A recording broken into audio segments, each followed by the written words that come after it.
باب ما جاء مفتاح الصلاة الطہور۔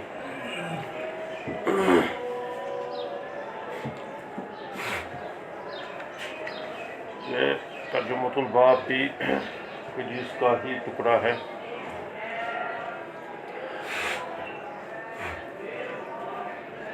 جیسے سند کے ساتھ یہ حضرت علی کرم اللہ تعالی وجہ سے مروی ہے کہ نبی علیہ الصلوۃ والسلام سے روایت کرتے ہیں، فرمایا مفتاح الصلاۃ الطہور، نماز کی کنجی پاکی ہے۔ طہور بضم طاء، یعنی مصدر وہی کہ نماز کی کنجی پاکی ہے۔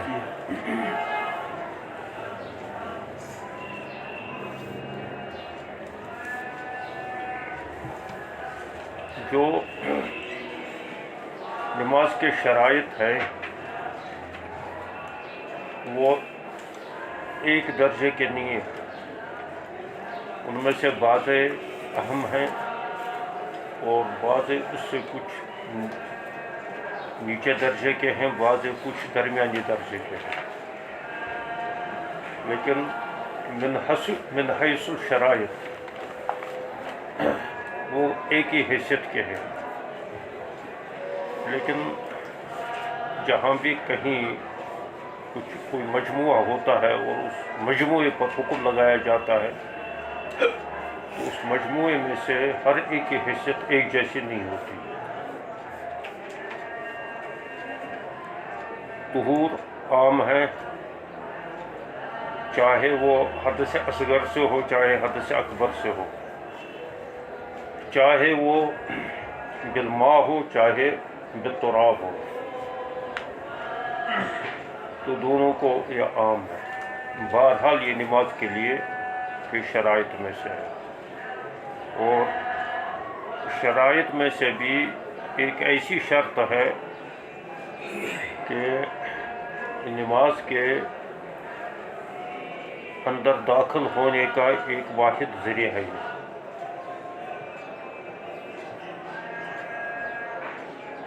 بعض شرائط جو ہیں وہ عذراً ساقط بھی ہوتے ہیں، لیکن یہاں یہ شرط ایسی ہے کہ یہ ساقط نہیں ہوتی کسی بھی صورت میں۔ وہ جو فاقد الطہورین کا مسئلہ پیچھے آیا ہے اسی وجہ سے وہ منصوص نہیں ہے، وہ اجتہادی ہے، اسی وجہ سے بعض نے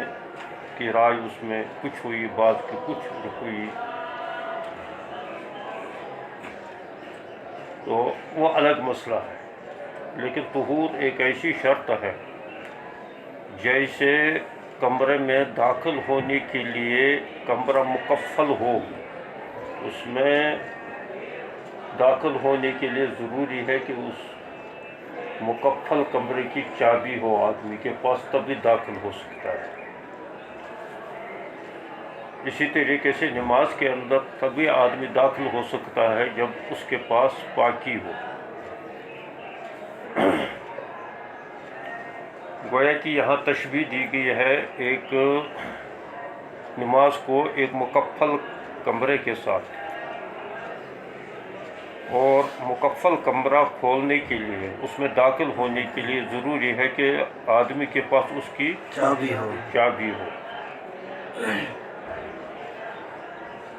اور بغیر چابی کے اگر وہ تالا توڑ کر داخل ہو جائے گا تو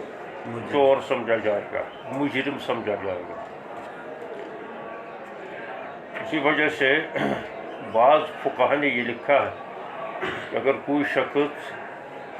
بغیر طہور کے نماز پڑھ لے تو وہ کفر کے زمرے میں آتا ہے، کیونکہ وہ مستلزم ہوگی اس اہم عبادت کی اہانت کا۔ اس وجہ سے جو کسی عبادت کے کسی حکم شرعی کی اہانت کا مرتکب ہو تو اس کے لیے کافر ہونے کا خطرہ ہے، چاہے وہ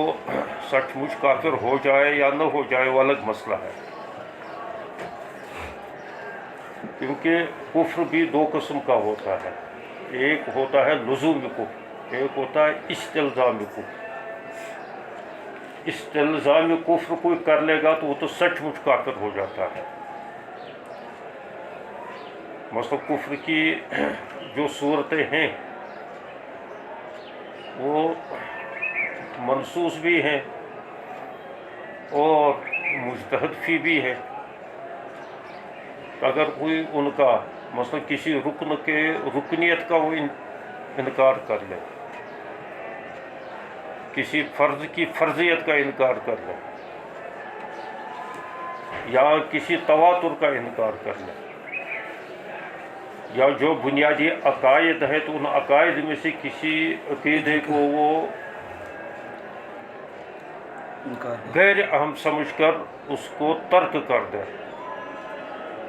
اور اس کی جگہ کوئی دوسرا عقیدہ اپنا لے تو وہ شرک اور کفر کے زمرے میں آ جاتا ہے۔ یہ استلزامی کفر ہے۔ ایک یہ ہے کہ غلطی کے سبب کوئی ایسی حرکت ہوگی تو غلطی کے سبب اگر جو ہے کوئی غلطی ہو گئی ہے اور وہ غلطی بہت بڑی تھی، یعنی جس سے ترک فرض لازم آ جاتا ہے، لاپرواہی سے ہوا، غلطی سے ہوا یا دھوکے سے ہوا ہے، تو اس میں الگ الگ درجات تو ہوں گے، لیکن کچھ ایسے ہیں کہ وہ مستلزم کفر ہیں، یعنی ان میں لزوم کفر لازم آ جاتا ہے۔ اسی کو حدیث کے اندر بتایا گیا، من ترک صلاۃ واحدۃ متعمدا فقد کفر، تو وہ سچ مچ بعض فقہا کے نزدیک سچ مچ کافر ہو جاتا ہے، اگرچہ بعض اس کی تعویل کر لیتے ہیں۔ یہاں زبان سے کوئی کلمہ بکا، ایسا بکا کہ جو اسلام کے اجماعی عقیدے کے مخالف ہے، یا جس میں کسی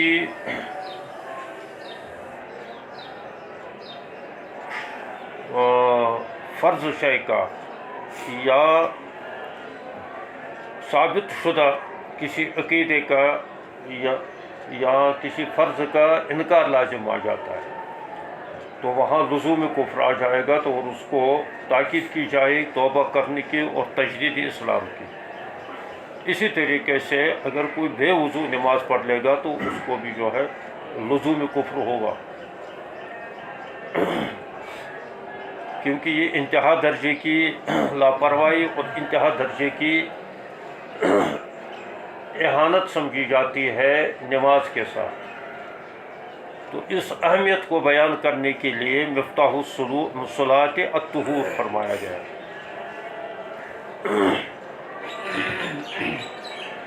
دوسرا جز ہے اس حدیث کا وہ تحریم حد تکبیر،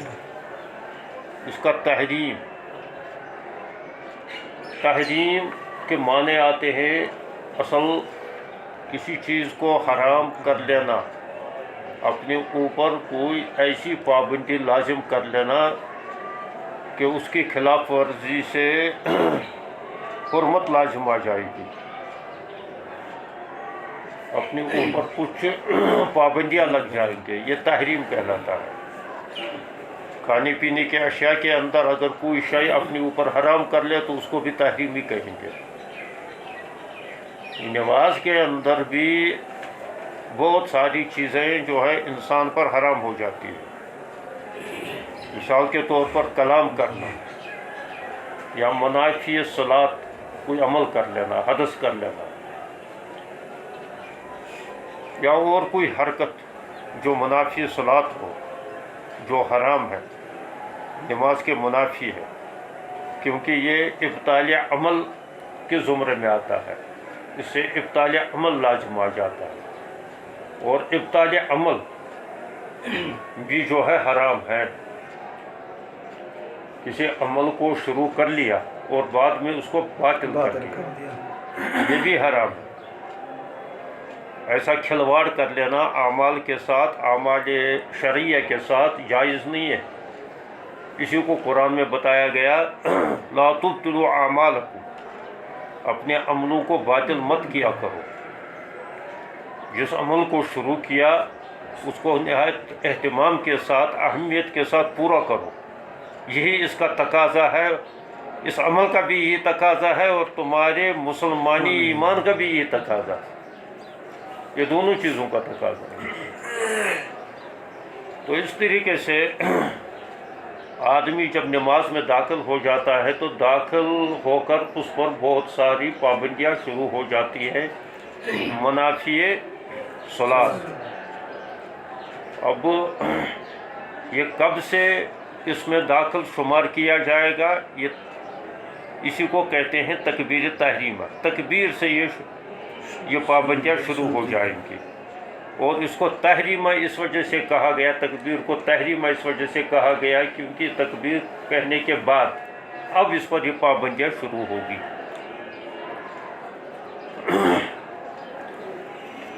اب یہ اس بارے میں اختلاف ہے کہ یہ رکن ہے یا شرط ہے، اس بارے میں فقہا کا اختلاف ہو گیا۔ بعض فقہا تو اس کو شرط کرا دیتے اور بعض فقہا اس کو رکن کرا دیتے۔ اسی وجہ سے وہ 7 اور 8 کبھی جو ہے وہ 6 اور 7 ہو جاتے ہیں، کبھی وہ 7 اور 8 ہو جاتے، 7 اور 6 ہو جاتے ہیں۔ داخلی نماز جو ماہیت کے اندر جو چیز داخل ہو، جو چیز شے کی ماہیت میں داخل ہو، وہ رکن کہلاتا ہے، اور جو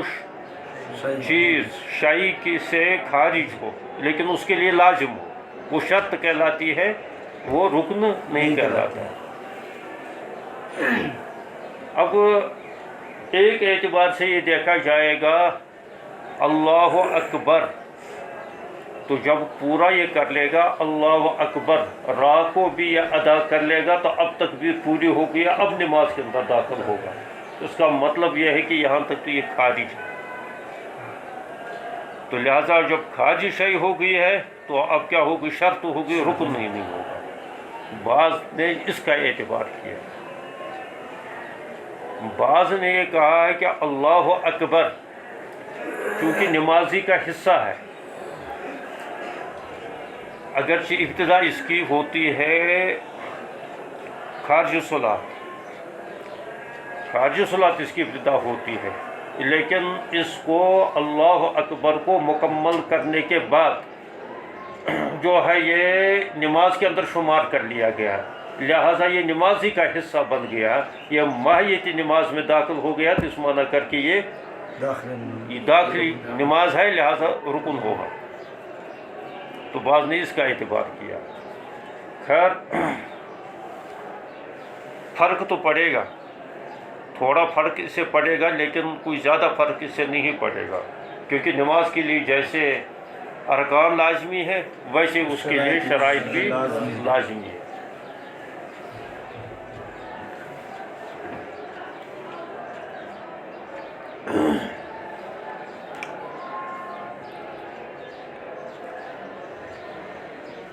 پھر ایک بحث یہاں یہ چھڑی کہ آیا کہ اللہ اکبر ہی کہنا ضروری ہے کہ یا اس کے علاوہ اور لفظ سے جو مشعر الی تعظیم ہو، جس سے تعظیم کا مفہوم نکلتا ہو، کیا وہ بھی کافی ہے؟ ائمہ ثلاثہ تو اس طرف گئے ہیں کہ وہ کہتے ہیں کہ اللہ اکبر ہی کہنا ضروری ہے، اگر اس کے علاوہ اور کسی لفظ سے شروع کر لیں چاہے وہ تعظیمی کا مفہوم رکھتا ہو، اس سے جو ہے وہ نماز شروع نہیں ہوگی۔ صرف امام شافعی رحمۃ اللہ علیہ فرماتے ہیں کہ اللہ اکبر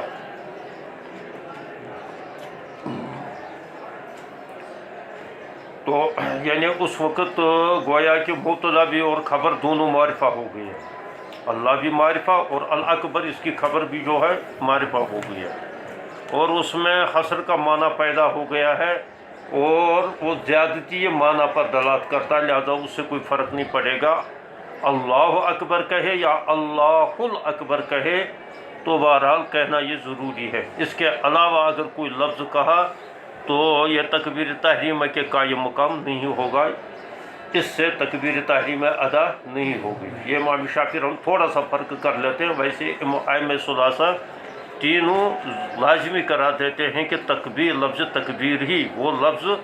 یعنی اللہ اکبر ہی کہنا ضروری ہے، تب جو ہے وہ نماز کا یہ رکن یا یہ شرط پوری ہو جائے گی۔ احناف نے اس میں تحقیق المنات کی ہے۔ تحقیق المنات ہونے کا مطلب یہ ہے کہ وہ ہر حکم کے اندر یہ کوشش کرتے ہیں، ویسے یہ سب فقہا کا یہ طریقہ ہے کہ وہ اس کی علت تلاش کر لیتے ہیں، تو وہ یہ کہتے ہیں کہ اللہ اکبر جس وقت قرآن نازل ہوا یا جس وقت احکام شرع تشکیل پاتے تھے، تو اس وقت لفظ اللہ اکبر بھی جو ہے یہ اور اس کے علاوہ بھی لفظ اللہ اکبر بھی اور اس کے علاوہ بھی لفظ بھی استعمال کیے جاتے تھے اللہ کی بڑائی کو بیان کرنے کے لیے، لہذا وہ پیش نظر رکھنا پڑے گا۔ اگرچہ اللہ اکبر ہی کہنا ضروری ہے، اس معنی کر کے کہ چونکہ معمول ہے، تعامل ہے، اسی سے یہ واجب ہوگا، لیکن فرض کی حیثیت نہیں رکھے گی، فرض کی حیثیت اس میں نہیں رہے گی، بلکہ اللہ اکبر کہنا تو جو ہے واجب ہوگا، لیکن اس کو رکن کی حیثیت صرف اللہ اکبر کو نہیں ہو جائے گی، بلکہ اگر اور بھی کوئی لفظ جو اللہ تبارک و تعالیٰ کی بڑائی پر دلالت کرتا ہے، وہ لفظ اس لفظ سے جو ہے تکبیر تحریمہ ادا ہو جائے گی، مثلا اللہ اعظم، اللہ ابجل، تو اس قسم کے الفاظ بھی اگر جو اللہ تبارک و تعالیٰ کی بڑائی پر کر لے۔ قرآن میں بھی یہ کہا گیا ہے کہ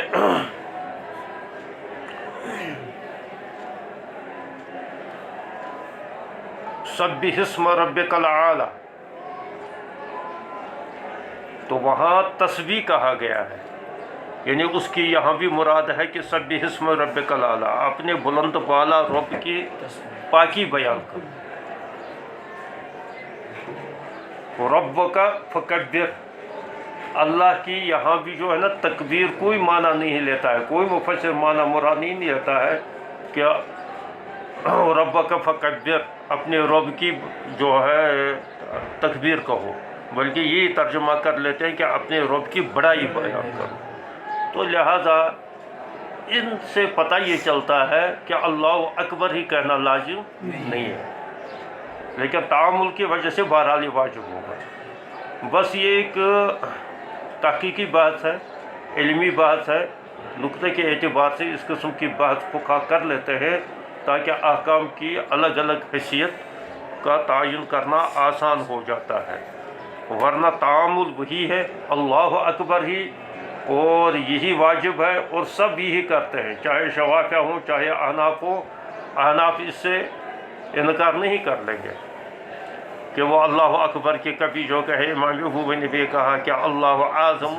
لہذا تم بھی جو امامت کے اندر شروع کرو گے اللہ اعظم کہتے ہماری فقہ حنفی میں اس کا جواز ہے، تو لہذا جو ہے وہاں پٹائی مکتی کریں گے، تو کہیں گے کہ یہ تم نے تو جو ہے دین کا حلیہ بگاڑا، آج تک ہم یہی دیکھتے آئے ہیں، معمول یہی ہے،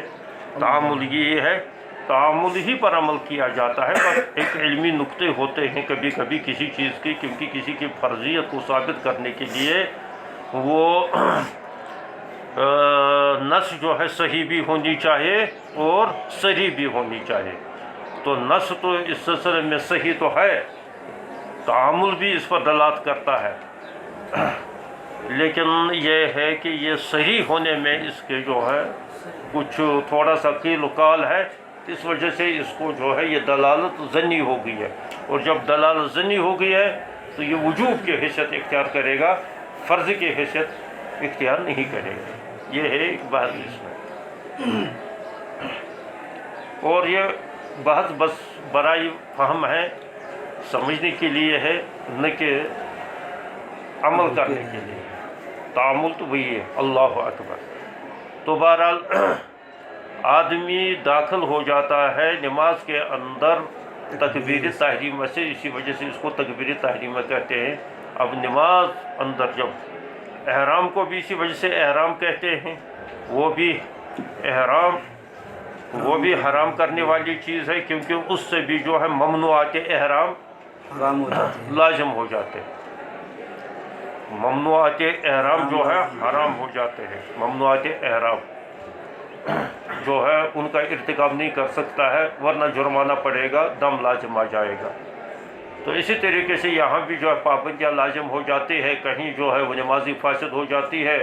کہیں جو ہے اس کا جو ہے سجدے سہو سے اس کا جبر نقصان کرنا پڑتا ہے، کہیں اگر کوئی سنت بھی ترک ہو گئی ہے تو نماز میں جو ہے کراہت آ جاتی ہے۔ تو گویا کہ نماز ایک قسم کی، چاہے وہ فاسد ہونے کے اعتبار سے، چاہے نقصان ہونے کے اعتبار سے، چاہے کراہت کے اعتبار سے، وہ نماز بگڑ جاتی ہے۔ تو اس وجہ سے اس کو تکبیر تحریمہ کہا گیا ہے۔ دوسرا جز ہے وہ تحلیل حد تسلیم، اور اس کو حلال کرنے والی ہاضمی لوٹ رہی ہے اسی صلاۃ کی طرف، اور اس کا تحلیل ہے انہیں حلال کرنے والی، نماز کو اب حلال کرنے والی، انہیں نماز بندے کو نماز سے نکالنے والی، انہیں ان پابندیوں سے نکالنے والی کیا ہے؟ وہ تسلیم ہے، انہیں سلام، السلام علیکم سلام پھیرنا ہے۔ یہاں پر بحث چھڑ گئی ہے، یہاں پر تو لفظ سلام جو ہے یہاں پر بھی جو ہے واجب کہا گیا ہے لفظ سلام سے، کیونکہ تعامل بھی اسی کا ہے، اور لفظ سلام بھی جو ہے یہ ایک خروج عن الصلاۃ کا ایک بہترین طریقہ ہے، ایک عمدہ طریقہ ہے۔ اصل چیز جو ہے فقہائے اعناف خروج بسنی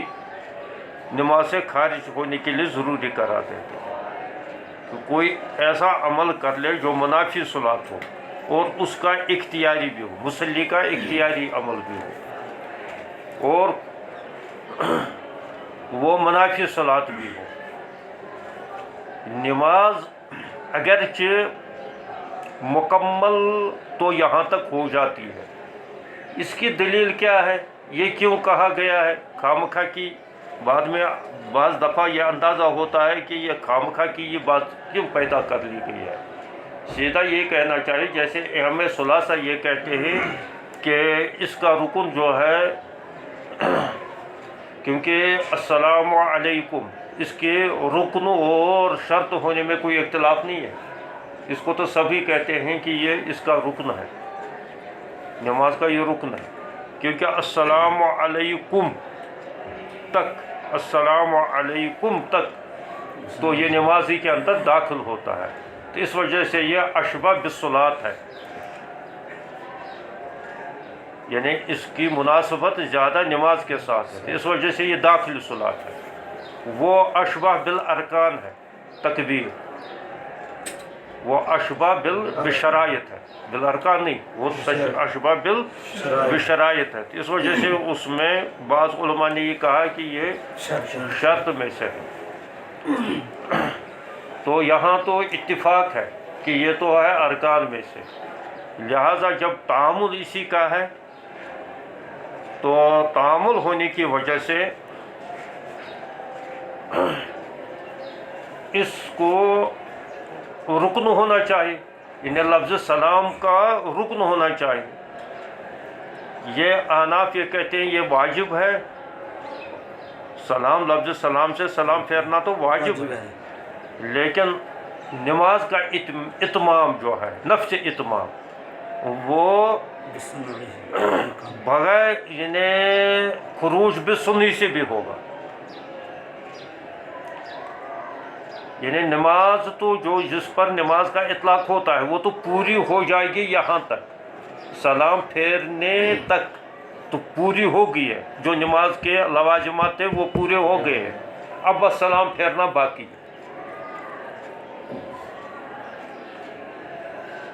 یہ اخذ کر لیا، اصل میں اس کی ایک معارض حدیث آئی ہے، وہ اس وجہ سے یہ کر لیا گیا ہے کہ حضور صلی اللہ علیہ وسلم نے، وہ حدیث آئی کی پڑھی بھی ہوگی کہیں کہ جب وہ حضور صلی اللہ علیہ وسلم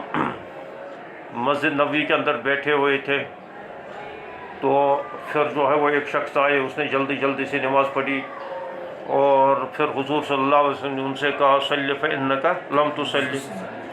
تو پھر وہ گیا، پھر نماز پڑھی، تو پھر اس نے جلدی جلدی پڑھی، اس سے کچھ تھوڑی پہلے سے بہتر پڑھی، پھر اس نے اس کو حضور صلی اللہ علیہ وسلم نے کہا صلی فإنک لم تصلی. 2-3 بار جو ہے لٹوایا اس کو. اس کے بعد اس نے کہا یا رسول اللہ صلی اللہ علیہ وسلم میں اس سے بہتر نماز نہیں پڑھ سکتا ہوں، تو مجھے آپ سکھلا دیجیے. تو حضور صلی اللہ علیہ وسلم نے پھر اس کو سکھلایا. تو یہ تمام ارکان صلاۃ جو ہیں تو اس کو حضور صلی اللہ علیہ وسلم نے بتلا دیے. بتلانے کے بعد فرمایا کہ صاحب قلت ھذا وفعلت ھذا فقد اتممت صلاتک. جب تم اس چیز کو پڑھ چکے ہو اور اس چیز کو کر چکے ہو تو تمہاری نماز مکمل ہو گئی ہے. یہاں سلام کا ذکر حضور صلی اللہ علیہ وسلم نے نہیں کیا. تو گویا کہ اصل ہے، ایک ہے اتمام صلاۃ، یہ الگ چیز ہے، ایک ہے سلام پھیرنا، یہ الگ چیز ہے. اتمام صلاۃ تو بہرحال فرض ہے، اتمام صلاۃ تو بہرحال فرض ہے. جو اس کے ارکان ہیں ان کو مکمل طریقے سے سنن و آداب کی رعایت کرتے ہوئے ان کو آدمی مکمل کر لے. لیکن پھر یہ خروج بسن یہ ہے کہ کوئی ایسا عمل جو منافی صلاۃ ہو. یہ بہت سارے ہو سکتے ہیں، اٹھ کر چلا گیا، بات کر لی کسی سے، یعنی ایسی کوئی منافی صلاۃ کوئی عمل کر لیا، لیکن یہ چیزیں جو ہے مناسب نہیں ہیں. یہ باقی چیزیں غیر مناسب طریقے سے نماز کو ختم کر لینا یہ غیر مناسب ہے. اس وجہ سے اس کے ساتھ حضور علیہ السلام کا تعامل بھی یہ رہا، اور قولاً بھی حکم دے دیا ہے کہ اس کے بعد السلام علیکم ورحمۃ اللہ. یہ دراصل کلمہ خطابیہ ہے. لفظ سلام تو نفس سلام جو ہے، نفس سلام کا لفظ تو قرآن میں بھی آیا ہے. نفس سلام منافی صلاۃ نہیں ہے. سلام اگر یہ نفس صلاۃ منافی ہوتا تو سلام المرسلین بھی آیا قرآن کے اندر، تو وہاں بھی اس سے جو ہے خارج عن صلاۃ ہونا چاہیے تھا، اس سے پڑھ گیا. تو لفظ صلاۃ، لفظ سلام جو ہے یہ منافی صلاۃ نہیں ہے. البتہ اگر کوئی شخص جو ہے خطاب کے ساتھ اس جملے کو ادا کرنا، جب یہ کہتا ہے السلام علیکم، تو اس کا مطلب یہ ہے کہ یہ کلام از قبیل کلام بن گیا. اب یہ خالص لفظ سلام نہیں رہا بلکہ کلام بن گیا ہے، کیونکہ خطاب اس میں آ گیا ہے. اور اس میں تو یہ ہے کہ جیسے فقہا لکھتے ہیں کہ جس وقت سلام پھیر لے گا تو اس وقت وہ نیت کر لے گا، دائیں طرف سلام پھیر لے گا تو دائیں طرف کے امام صاحب جب سلام پھیر لے گا تو دائیں طرف کے فرشتوں کو اور دائیں طرف کے مقتدیوں کو سلام وہ خطاب کر لے گا، ان کی نیت کر لے گا. اسی طریقے سے جب بائیں طرف پھیر لے گا تو بائیں طرف کے مقتدیوں کو اور فرشتوں کی نیت کر لے گا. تو گویا کہ یہ کلام خطابی ہے، اور جس کلام کے اندر خطاب پایا جاتا ہو وہ کلام الناس میں سے ہوگا. تو لہذا السلام علیکم ورحمۃ اللہ، السلام علیکم، تو یہ رحمۃ اللہ اس کے ساتھ جو ہے ملا لیا گیا ہے تاکیداً، تو وہ الگ مسئلہ ہے، لیکن اصل تو ہے السلام علیکم۔ تو السلام علیکم کے اندر، لفظ السلام علیکم کے اندر خطاب کا مفہوم پایا جاتا ہے، اور جب خطاب کا مفہوم پایا گیا تو خطاب کے مفہوم سے یہ اب کلام الناس کے قبیل سے ہو گیا ہے، لہذا کلام الناس کے قبیل سے جب ہو گیا ہے، اور نماز کے اعتبار کے، نماز سے خارج ہونے کے اعتبار سے ایک بہترین صورت پیدا ہو گئی ہے جس کی وجہ سے وہ نماز سے خارج ہو گیا ہے۔ یہاں یہ بات ہے سلام کے اندر۔ احناف تو یہ کہتے ہیں کہ السلام علیکم فرض تو نہیں ہے، واجب تو ہے، واجب تو یہاں بھی یہ بھی ہے، البتہ یہ ہے کہ وہ فرض کیا ہے، پھر فرض اس میں ہے، فرض ہے خروج بسنی، اب اپنی کسی عمل سے نکل، یہ بھی علمی بات ہی ہے، نقطے کی بات ہے، اس اختلاف کا بھی کوئی حاصل نہیں ہے۔ احمد خلاصہ اس کے برخلاف کہتے ہیں کہ نہیں، السلام علیکم ہی سے نماز سے خارج ہونا یہ فرض کے درجے میں ہے، تو چاہے ان کا فرض مان لیا جائے، چاہے ہمارے اعتبار سے واجب مان لیا جائے، تو دونوں صورتوں کے اندر کرنا یہ لازم ہے۔ بلکہ واجب کا مطلب یہ ہوتا ہے کہ اگر یہ کسی وقت چھوٹ جائے، رہ جائے، اسی وجہ سے فقہا نے لکھا ہے کہ بنا کرتے وقت اگر کسی کو فرض کرو کہ اس کا وضو ٹوٹ گیا ہے، اس وقت جس وقت وہ سلام تک پہنچ چکا تھا اور اس وقت اس کا وضو ٹوٹ گیا، تو ایسا شخص جلدی میں وضو کر لے اور اس کے بعد سلام پھیر لے تاکہ واجب بھی پورا ہو جائے۔ یہ نہ سمجھے کہ اب تو جو ہے، کیونکہ اول تو وضو کا ٹوٹنا جو ہے وہ خروج بھی سنی نہیں ہے، اور دوسری بات یہ ہے کہ تو سلام جو واجب کا درجہ رکھتی ہے، تو واجب تو چھوٹ گیا اس سے، تو لہذا نماز تو ناقص رہے گی۔ واجب کا مسئلہ یہ ہے کہ اگر واجب جان بوجھ کر چھوڑ دے تو اس نماز کا اعادہ کرنا ضروری ہوتا ہے، اور اگر صحبن چھوٹ جائے اور وقت کے اندر یاد آ جائے تو وقت کے اندر اس نماز کا اعادہ کرنا ضروری ہے، بعد از وقت اس کا اعادہ ضروری نہیں ہے۔ تو یہ ہے وہ وجوب کا مسئلہ۔ سنت کا مسئلہ یہ ہے کہ اس کا اعادہ کرنا، اس نماز کا اعادہ کرنا ضروری نہیں ہے، اگرچہ وہ نماز جان بوجھ کر چھوڑ دیا ہو، کسی سنت کو جان بوجھ کر چھوڑ دیا ہو تو اس وقت نماز مکروہ ہوگی، اور اگر جان بوجھ کر نہ چھوڑا ہو، سہو چھوٹا ہو، تو تب تو نماز کے اندر کوئی قصور نہیں ہوگا۔ تو یہ ہے الگ الگ کی حیثیت ہے۔ فقہا نے بعد میں حضور علیہ الصلوۃ والسلام ایک ہی سلسلہ کلام کے اندر مختلف حیثیتوں کے مختلف احکام دیتے تھے۔ حضور صلی اللہ علیہ وسلم کا یہی، یعنی وہاں فرائض کو الگ، واجبات کو الگ، سنن کو الگ بیان نہیں فرماتے تھے، تو بلکہ سلسلہ کلام کے اندر حضور صلی اللہ علیہ وسلم کبھی تو عبادات کا حکم دیتے تھے، کبھی اسی کے ساتھ معاملات کا بھی حکم دیتے تھے، کبھی اسی کے ساتھ آداب اور اخلاق کا بھی حکم دیتے تھے۔ اس طریقے سے مختلف احکام کو حضور علیہ الصلوۃ والسلام ایک سلسلہ کلام میں جوڑ دیتے تھے، لیکن فقہا نے یہی کیا کہ ان کا تجزیہ کر کے، ان کی تحلیل کر کے، ان کی جو ہے دوسرے دلائل سے ان کی خاصیتیں متعین کی ہے،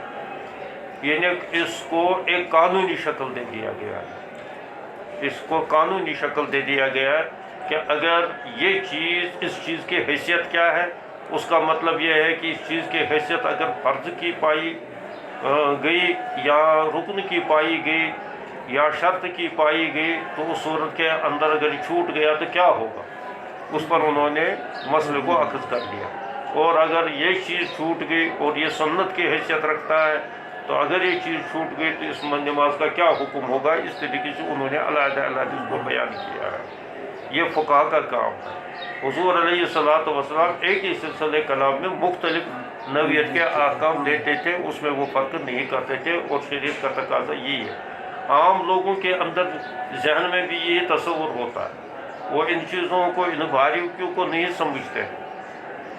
علماء کو، طلباء کو تو یہ سمجھنا ضروری ہوتا ہے، کیونکہ ان کو کل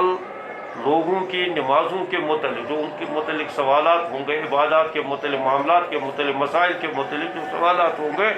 تو اگر اس کے سامنے صحیح صورت اس مسئلے کی صحیح نوعیت نہ ہو تو وہ اس کا تجزیہ کر کے اس کا حکم اخذ نہیں کر سکتا، بیان نہیں کر سکتا کہ تمہاری نماز کا کیا ہوا، کیونکہ مسائل تو بہرحال کھڑے ہو جاتے ہیں۔ تو اس وقت وہ اگر اس کے پاس یہ ساری صورتحال ہو تو تب وہ یہ مسئلہ، اس مسئلے کی نوعیت کا تعین کر کے فقہ نے اس کی نوعیت کیا متعین کی ہے اور اس کے پیش نظر اس مسئلے کا حکم کیا بنتا ہے تو وہ تو بیان کر لے گا، تو اس مطابق اسی کے مطابق جو ہے اس نماز کا یا اس فیصلے کا جو ہے وہ فیصلہ کرے گا۔ لیکن رہا یہ ہے کہ عام لوگوں کے نزدیک فرض، واجب، سنت ایک ہی کیٹیگری کے ہوتے ہیں، ان کو کچھ پتہ نہیں ہوتا ہے فرض کیا ہوتا ہے، سنت کیا ہوتا ہے، واجب کیا ہوتا ہے، وہ نہیں جانتے۔ زیادہ سے زیادہ اگر کسی نے بتا دیا تو بس وہ زیادہ سے زیادہ یہ ہوتے ہیں کہ نماز کے اندر اتنے فرض ہیں، سنت اتنے ہیں، باقی سنت چھوڑنے سے کیا ہوگا، واجب چھوٹنے سے کیا ہوگا اور فرض چھوٹنے سے کیا ہوگا، اور الگ الگ نوعیت سے احکام کیسے بدل جائیں گے، اس قسم کی باریکیوں سے عوام واقف نہیں ہوتا ہے، اور نہ ان کو ہونا چاہیے، کیونکہ عام طور یہ جو ہے یہ قانونی نوعیت کی بحثیں ہوتی ہے، تو عام لوگ جو ہے نا سب چیزوں کو ایک ہی انداز سے بجا لاتے ہیں۔ ہم بھی جب نماز پڑھ لیتے ہیں تو اس میں سنت بھی اس وقت تھوڑی ہم یہ ہے کہ فرض ادا کرتے وقت فرض کی نیت کر لیتے ہیں، واجب ادا کرتے وقت ہم تصور کرتے ہیں میں یہ واجب ادا کر رہا ہوں، سنت، بلکہ ایک ہی انداز سے ہم سب چیزیں پوری کر لیتے ہیں۔ اصل چیز تو وہی ہے، یہ بس ایک فقہی بات ہوتی ہے، ایک علمی بات ہوتی ہے،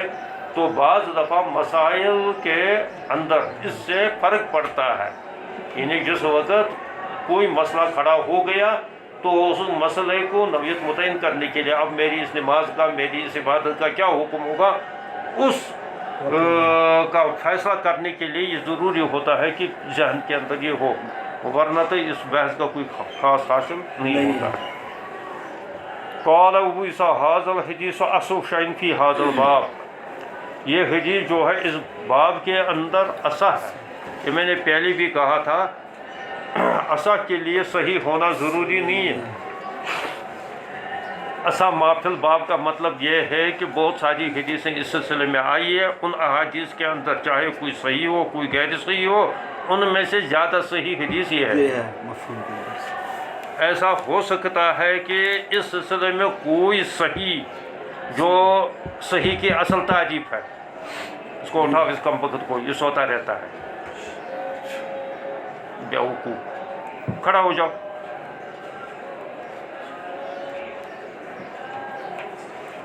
پتہ نہیں کیا مصیبتیں ان کو، سوتے رہتے ہیں۔ تو کیا کہہ رہا تھا میں؟ ہاں، صحیح کی جو اصل تعریف ہے جو تم نے پڑھی ہے، تو اس نوعیت کی ایک حدیث میں بھی اس باب میں نہ ہو، سب جو ہے اس سے نیچے درجے کی ہو، حسن درجے کی، ضعیف جو ضعف کے درجات ہیں ان میں بھی ہے، یعنی اسے غیر صحیح احادیث اس میں بہت ساری ہو، لیکن ان غیر صحیح احادیث میں سے جو صحیح ہو، ان میں بھی جو صحیح ہو، ان کے دوسروں کی حدیثوں کی بنسبت جو ان میں اصح ہو، تو اس کو مطلب امام ترمذی یہ کہتے ہیں یہ ہے اصح۔ اور کبھی ایسا بھی ہوتا ہے کہ اس میں صحیح ترین حدیثیں بھی ہوتی ہے اور غیر صحیح بھی حدیثیں ہوتی ہیں، اور ان میں زیادہ اعلیٰ درجے کی ہوتی ہے تو وہ اصح ہوتی ہے، اس کو بھی اصح کہتے ہیں۔ تو ضروری نہیں ہے، ہو بھی سکتا ہے نہیں بھی ہو سکتا ہے۔ اصح ہونے کے لیے اس کے ضمن میں جو کہا گیا نا کہ یہ ان سے اصح ہے، کیونکہ اصح جو ہے اس میں تفضیل کا صیغہ ہے، تو اصح جو ہے یہ نسبت کے اعتبار سے ہوگا، یعنی دوسرے احادیث کی بنسبت یہ حدیث اصح ہے۔ اس کا کیا مطلب ہے؟ اس کا مطلب یہ ہے کہ یا تو اس میں بھی اصح ہیں لیکن یہ ان میں سے اعلیٰ ترین صحیح ہے، اس میں صحیح ہے حدیثیں، اس باب کے اندر بہت ساری حدیثیں، کچھ صحیح ہیں کچھ ضعیف ہیں، تو لیکن اس صحیحوں میں سے بھی اصح جو ہے یہ زیادہ ہے، کیونکہ صحیح میں بھی درجات ہیں، کچھ اعلیٰ درجے کے صحیح ہیں، کچھ ادنا، کچھ اوسط درجے کے صحیح۔ اور ایسا بھی ہو سکتا ہے کہ اس میں کوئی صحیح حدیث ہی نہ ہو، سب ضعیف حدیث ہو، اور ضعیف حدیثوں میں سے کوئی حدیث ایسی ہو کہ جو ان ضعیف حدیثوں کی بنسبت جو ہے اصح ہو، صحیح ہو، تو اس کو امام ترمذی کہتے ہیں اصح. یہ ہے مطلب اس کا، اصح ہونے کا مطلب. اور جہاں کہے گا یہ ہے کہ ھذا حدیث حسن صحیح، بہت ساری حدیثوں پر یہ اطلاق، یہ کتاب العلل کے اندر یہ بات آئی تھی، بتایا تھا میں نے. تو جہاں حدیث حسن صحیح کہیں گے وہاں امام ترمذی کے نزدیک دونوں کا مراد تقریباً ایک ہی ہے، یعنی اس کو چاہے حسن تم کہو چاہے صحیح کہو. وہ میں نے بتا دیا تھا کہ امام ترمذی رحمۃ اللہ علیہ کے دور میں اس کو حدیث صحیح کو صحیح بھی کہتے تھے تو حسن بھی کہتے تھے. اس وجہ سے اس نے وہ اصطلاح بھی لی ہے، یہ اصطلاح بھی لی ہے. یہ وہ اصطلاح نہیں ہے کہ جو بعد میں وضع ہوئی ہے کہ صحیح کے لیے الگ اور حسن کے لیے الگ، یہ وہ بعد کی اصطلاح ہے. اس وجہ سے یہ خیال کرنا چاہیے کہ یہاں تو امام ترمذی جہاں کہیں گا ھذا حدیث حسن نہیں کہیں گے تو وہاں بھی یہ ہو سکتا ہے کہ یہ حدیث صحیح ہو. اور جہاں وہ کہیں گے حدیث حسن صحیح تو وہاں دونوں امکانات ہے کہ صحیح بھی ہے حسن بھی ہے. اور جہاں حسن انہیں کہیں وہاں دونوں امکانات ہے کہ یہ وہ صحیح بھی ہو سکتی ہے لیکن تھوڑا اس سے کم درجے کی بھی ہو سکتی ہے، کیونکہ یہ اصطلاح بھی اس وقت تھی. لیکن رہا یہ ہے کہ اصح ما فی الباب جب کہیں گے وہاں ان کی دوسری مراد ہوتی ہے کہ اصح ما فی الباب کا مطلب ہے بنسبت دوسرے احادیث کے یہ حدیث جو ہے ان سے زیادہ صحیح ہے. جیسے ہم یہ کہتے ہیں یہ طالب علم سب بیکار ہے، صرف کام کا ایک ہے. تو پہلے تو ہم نے کہا تھا سب بیکار ہے اور اب کہا کام کا ایک ہے، تو کیا مطلب یہ ہے کہ دوسروں کے بنسبت یہ ٹھیک ہے. یہ نہیں کہا. ہاں اگر یہ کہیں گے کہ یہ طالب علم جو ہے بس ایک طالب علم ہے باقی جو ہے سب بیکار ہے، تو اس وقت کیا مطلب ہوگا؟ اس کا مطلب یہ ہوگا کہ اعلیٰ درجے کا طالب علم ہے، تعلیم بننے کا قابل یہ ہے، باصلاحیت یہ ہے، باقی جو ہے سب بیکار ہے. تو یہ مراد ہوتا ہے. اصح فی الباب و احسن.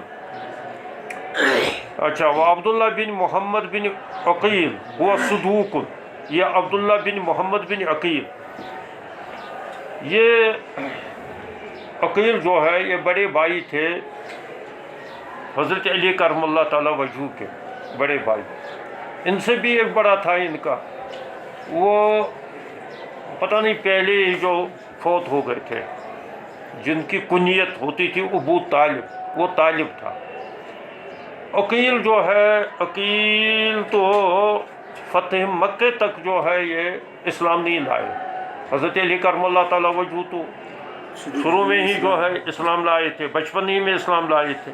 لیکن یہ آخر تک جو ہے اسلام اس وقت تک فتح مکہ تک جو اسلام نہیں لایا، اس کے بعد انہوں نے اسلام لایا.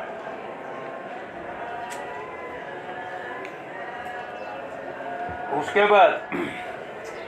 جو ہے ان کا بیٹا ایک محمد ہے اور ان کا بیٹا جو ہے عبداللہ ہے. قدر کی بات یہ ہے کہ محمد بھی تابعی تھے اور وہ بھی عبداللہ بھی جو ہے تبع تابعین میں سے ہو گئے، یا ممکن ہے وہ تابعی ہو، وہ تو اس سے پتہ چل جائے گا وہ اسمائی رجال سے کہ ان کی حیثیت کیا تھی کیا نہیں تھی. تو بس یہ ہے تابعی یا تبع تابعین میں سے ہے، لیکن احادیث کے سلسلے میں یہ ضعیف ہے. یہ عبداللہ یعنی پوتا حضرت عقیل کا، عقیل تو بہرحال صحابی رسول تھے. اور ان کا وہ دوسرا بیٹا تھا وہ مسلم. ایک تو یہ محمد تھے، یہ محمد کے بیٹے، ایک ان کا دوسرا بیٹا تھا عقیل کا مسلم، جس کو مسلم بن عقیل کہتے ہیں، جو گویا کہ حضرت امام حسن اور امام حسین کے چچیرے بھائی تھے. انہیں کو حضرت امام حسن اور حسین نے وہاں کوفہ بھیجا تھا کہ آپ میرے نام پر اہل کوفہ سے بیعت لے لو. وہ مسلم بن عقیل جو بعد میں وہاں شہید بھی ہو گئے تھے. تو لیکن یہ محمد کے ذریت میں سے تھے یہ عبداللہ. یہ محدثین کے نزدیک جو ہے ضعیف راوی سمجھے جاتے ہیں، ان کا حافظہ کوئی اچھا نہیں تھا، لیکن امام ترمذی فرماتے ہوئے وہ صدوق، یہ صدوق بھی ان کے ہم محدثین کے ہیں کہ اصطلاح ہے۔ ممکن ہے کہ نخبہ کے اندر پڑھا ہوگا، اس کا مطلب یہ ہوتا ہے کہ سچا، سچ بولنے والا، اس کا مطلب کیا ہوتا ہے صدوق کا، کہ جان بوجھ کر تو جھوٹ نہیں بولتے تھے، کیونکہ اگر جو جان بوجھ کر جھوٹ بولتے ہیں تو اس کو کہتے ہیں کذاب، کاذب بھی نہیں کہتے اس کو بلکہ کذاب کہتے ہیں۔ احادیث کے سلسلے میں اس کا جو ہے مبالغے کے ساتھ بیان کیا جاتا ہے، جو جان بوجھ کر احادیث کو وہ گھڑ کر بیان کر لے گا، یہ صدوق۔ اس کے مقابلے میں آتا ہے صدوق، یعنی سچ بولنے والا۔ ان سے تو کبھی کبھی غلطی تو ہوتی تھی، محدثین نے ان کی جو چھان بین کی ہے تو پتہ چلا ہے کہ کبھی کبھی احادیث بیان کرنے میں ان سے غلطیاں ہوئی، لیکن یہ ہے کہ جان بوجھ کر انہوں نے غلطی نہیں کی، تو اس معنی کر کے یہ صدوق ہے۔ وَقَدْ تَكَلَّمَ فِيهِ بَعْضُ أَهْلِ الْعِلْمِ، بعض عالم علم نے اس میں کلام کیا ہے۔ تو وہ کتاب العلم کے اندر جو پڑھا تم نے کہ وہاں ایک درجہ راویوں کا یہ بتایا گیا تھا جو متکلم فی راوی ہے، جو متکلم فی راوی۔ پہلے تو ضعفاء کو امام ترمذی رحمۃ اللہ نے بیان کیا تھا، اور اس کے بعد جو ہے متکلم فی، اور اس کے بعد اعلیٰ درجے کے ثقہ راوی، اور اس کے بعد جو ہے مختلف فی راوی۔ یاد ہی نہیں رہی 10 دن پہلے یہ جو ہے کتاب اللہ پڑھی ہے اور یاد ہی نہیں رہی، تو وہ 4 قسم کے جو ہے راوی انہوں نے بیان کیے تھے۔ تو یہ متکلم فی راوی ہے، اور متکلم فی راوی کے سلسلے میں یہ دیکھا جائے گا کہ اس میں جرح زیادہ ہوئی ہے یا تعدیل ہوئی ہے زیادہ۔ اگر تعدیل زیادہ ہوئی ہے، زیادہ حضرات نے تعدیل اس کی ہے، تو تب تو جو ہے ترجیح اسی کو ہو، تعدیلی کو ہوگی۔ اور اگر زیادہ جرح ہوئی ہے متکلم فی راوی میں، تو پھر وہ اس سے جو ہے نیچے درجے کا آ جاتا ہے، یعنی وہ اس ضعفاء کے درجے میں چلا جاتا ہے۔ تو امام بخاری رحمۃ اللہ علیہ نے اس کے بارے میں تو یہ کہا ہے کہ یہ صدوق ہے۔ یہ اصل تو امام بخاری رحمۃ اللہ علیہ نے تو اس کو صدوق تو نہیں کہا، امام ترمذی کا ہے۔ امام بخاری نے اس کو کہا مقارب الحدیث، یعنی حدیثوں کو قریب کرنے والے۔ لیکن بہرحال امام ترمذی اور دیگر محدثین اس کو صدوق ہی قرار دیتے ہیں، کیونکہ بعض اہل علم نے جو ہے اس میں کلام کیا من قبل حفظہ، اس کے حافظے کے اعتبار سے، من قبل حفظہ اس کے حافظے کے اعتبار سے۔ اور میں نے سنا محمد بن اسماعیل یعنی بخاری رحمۃ اللہ علیہ کو وہ فرماتے تھے کانا احمد بن حنبل، اسحاق بن ابراہیم اور حمیدی، یہ 3 بڑے حضرات، امام احمد بن حنبل اور اسحاق بن ابراہیم۔ یہ یاد رکھ لینا، یہ اسحاق بن ابراہیم بھی آئے گا کہیں، اور اسحاق بن راہوی بھی آئے گا کہیں۔ یہ امام بخاری رحمۃ اللہ علیہ کے اساتذہ میں سے ہیں اور بڑے کبار محدثین میں سے گزرے ہیں، بلکہ انہی کے اشارے پر امام بخاری رحمۃ اللہ علیہ نے بخاری ترتیب دی ہے، بخاری کے درس میں پڑھا ہوگا۔ تو بہت زبردست یہ محدث تھے۔ تو اس کو یہ کہا جاتا ہے کہ اسحاق بن ابراہیم بھی، ایک ہوتے ہیں محمد بن اسحاق، وہ جو صاحب مغازی ہے، امام المغازی ہے، وہ الگ ہے، وہ تو محمد بن اسحاق ہے۔ یہ ہے اسحاق بن ابراہیم، ان کے والد کے نام جو ہے ابراہیم تھا، تو اور ان کو یہ اسحاق بن ابراہیم راہوی بھی کہتے ہیں، ان کے دادے کا نام تھا تو اسحاق بن ابراہیم راہوی۔ والحمیدی، اور حمیدی بھی بڑے مشہور امام بخاری رحمۃ اللہ علیہ کے اساتذہ میں سے یہ بھی ہے۔ یحتجون، وہ دلیل بناتے تھے، یحتجون یعنی استدلال کرتے تھے، احتجہ کے معنی آتے ہیں استدلال کرتے، وہ استدلال کرتے تھے بحدیث عبداللہ بن محمد بن عقیل، عبداللہ بن محمد بن عقیل کے حدیثوں سے وہ استدلال کرتے تھے۔ اچھا، اس کا مطلب کیا ہے؟ جب وہ استدلال کرتے تھے تو اس کو گویا کہ صدوق مانتے تھے،